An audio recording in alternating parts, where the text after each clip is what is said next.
It's a pretty long time now that I've been repeating the saying, good players win 1v1s, better players win 2v1s. But reflecting on it, I think that saying needs some clarification.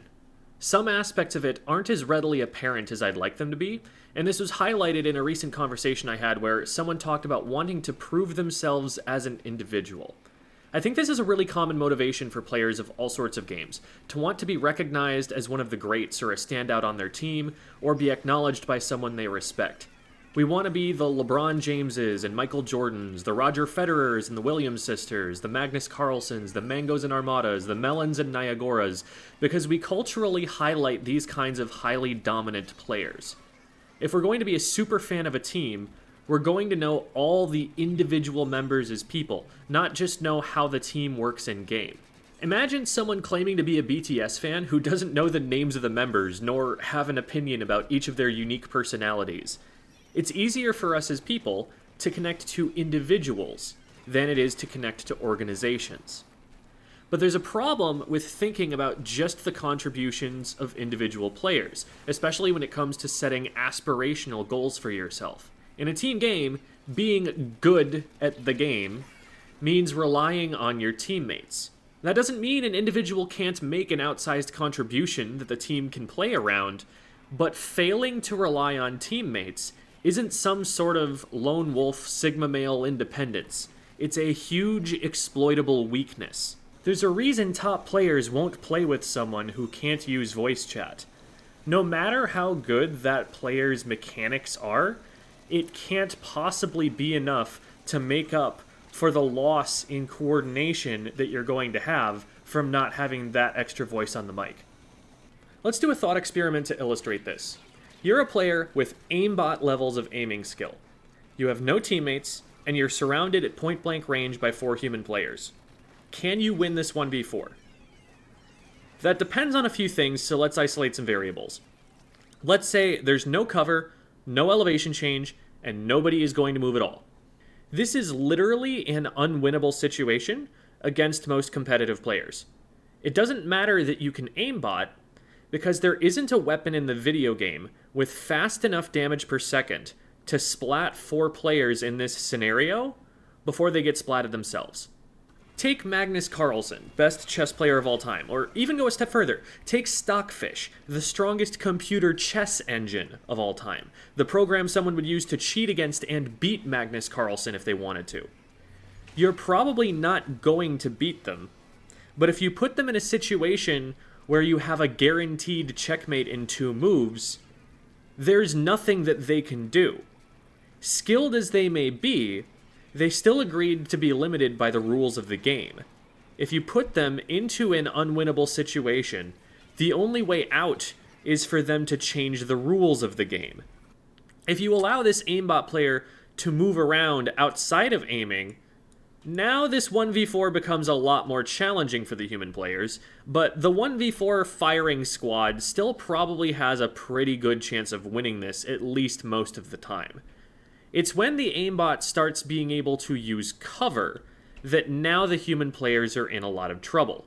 Now the bot can hide, choose when to peek based on when the human players are committed to another action, present a smaller target even while it's firing. It's at this point where I'd say the aimbot player can probably win pretty reliably against most humans. Top players, however, are not most humans. I remember playing Splatoon 2 against FT Win at one point, and at the beginning of the game, as I rolled out into mid and got behind a piece of cover, they farmed armor and popped it immediately. I suddenly saw from the armor animation, which gave away players' positions, that there was a player to my right, a player to my left, and a player in front of me that were all looking at me.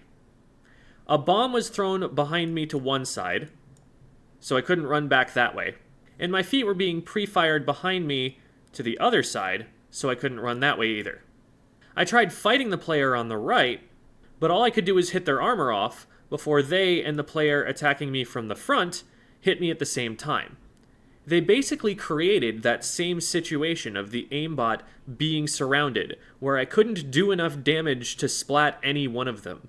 They had more players doing damage to me than I had doing damage to them, and I was going to be splatted faster than I could splat one of them. They took away my ability to move around or use cover by attacking the cover I was hiding behind from multiple angles to flush me out, and then they created a situation where I was outnumbered. It was checkmate in 2. My issue wasn't that I didn't have the skill to play effectively from that situation. My problem was that I got into that situation in the first place.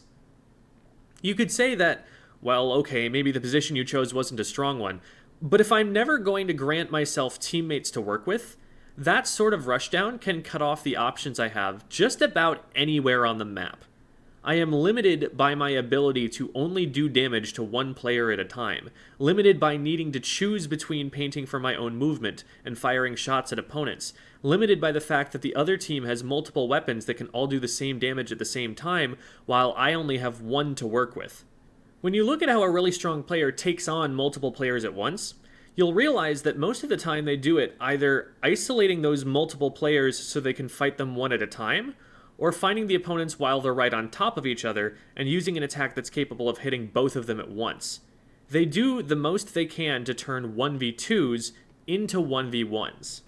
People get this idea that being a strong player means you have good individual game mechanics, that you win 1v1s, that you can move and aim and shoot better than other players, and that skill can only get you so far. Sure, being a human aimbot may help you win the surrounded 1v4 against beginners who are still struggling with motion controls, but before you get opponents with anywhere near a comparable level of skill to yours, being good at the game means you have to just avoid those doomed mate in 2 situations altogether. And the better you get at the game, the more advantages you can have, and yet still be put into mate in 2 situations. It will get to a point that, given an absence of team play, your opponents can push you into positions where no amount of ability to aim, move your character, or use cover will be enough to give you an advantage. In those positions, you need teammates nearby that are able to threaten the enemy from other angles and deal additional damage per second for you to have any chance of success. Therefore, making it more likely that you win an engagement, and therefore win the game, requires that you coordinate with your teammates. So coordination is a skill that a good player has to have. Running off and playing well mechanically, and relying on your mechanical skill instead of your teammates, falls off at a certain point. And even while it's still theoretically possible to win with mechanical skill alone, it's only possible against much less skilled opponents than you already are. So it's not going to get you the wins that really count. Being skilled at a team game means doing more than trying to quote-unquote carry a team through your individual performance. You need to actually interact with your teammates. Even if you're better than they are, if you play by yourself against a clone of you that coordinates with the rest of your team, giving them callouts and only engaging once the teammates are in position and helping, the coordinated clone is going to beat you the vast majority of the time. Playing with the team is a skill that's just as fundamental to winning fights mechanically as aiming, moving around, or using cover. Teams at high levels are capable of managing a player that's mechanically stronger than they are if that player's team isn't as coordinated. Your choices of positioning can't just be informed by where your weapon has advantages, but also by where your teammates are positioning and what they're looking at and whether they know to help you or not. Your movement needs to not only factor in environmental advantages like height and cover, but also where your teammates are.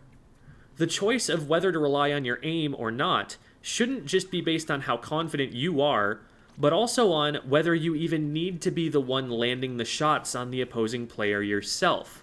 A lot of the best fights I've ever played mechanically were fights where I got an enemy player's attention, took a concerning amount of damage and backed away while my opponent was chasing me, taking too long to splat me, and getting taken out by a teammate that I knew was watching us. Some people would tell me that the player who got an advantage over me in the 1v1 was the better player, because their superior ability to aim at me made it so I had to retreat from them instead of them having to retreat from me. But if that's the case, we're not defining better player in terms of who actually won the engagement. It's always going to be a team game. people respawn in seconds in Splatoon.